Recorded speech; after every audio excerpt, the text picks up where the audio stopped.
Good day, my name is Ian Wepener. I've been on this farm now for 6 generations. We farm here with maize, with cattle, sheep and broiler chickens. My skills is at the feedlot with the cattle. When they come in, I weigh them, I inject them, deworm them, tag them and inject them with hormones. Then they go to the stage 1 and we follow through until stage 4. Stage 4 they're at 450 kilograms and then they go to the abattoir.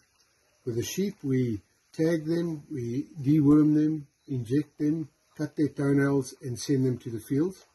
With the broiler chickens I get them in from day 1, feed them right through to week 6. At that stage they're 1.9 kilograms and then we send them to the abattoir.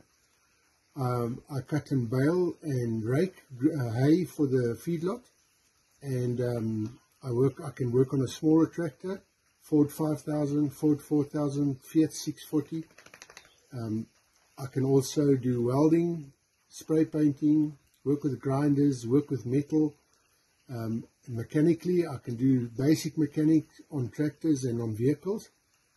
And it would be a pleasure for me and an honor to work in the USA. Thank you.